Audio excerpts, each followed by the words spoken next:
Hari kasih sayang tiap tanggal 14 Februari identik dengan coklat sebagai makanan favorit. Permintaan coklat untuk merayakan hari kasih sayang pun meningkat.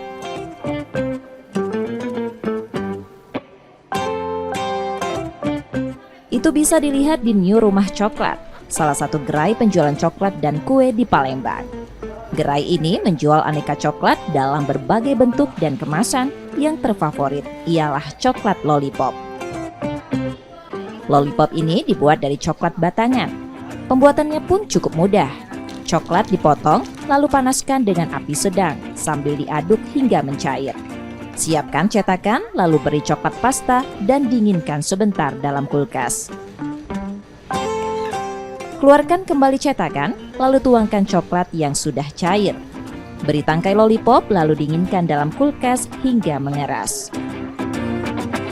Setelah 30 menit, coklat lollipop lezat ini siap dikemas dan dijual dalam bentuk bucket. Satu bucket ini dijual Rp85.000, berisi 6 tangkai lollipop coklat. Pesanan ada beberapa, tapi biasanya mendekati hari H lebih banyak. Ada kenaikan nggak tahun ini? Tahun ini belum kelihatan, kalau tanggal-tanggal masih belum mendekati hari H, biasanya mereka H-2, H-1, itu mulai banyak sekali orang yang datang. Bentuk lollipop coklat yang unik dan lucu membuatnya jadi pilihan warga, terutama kalangan remaja, untuk dijadikan kado istimewa di hari kasih sayang.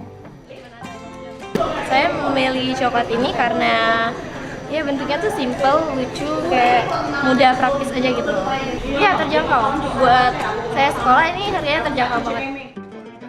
Selain lollipop, Rumah Coklat di Jalan Jaksa Agung R. Suprapto, Palembang juga menjual coklat dalam beragam bentuk lain yang tak kalah unik. Mulai dari Rp65.000 hingga Rp380.000.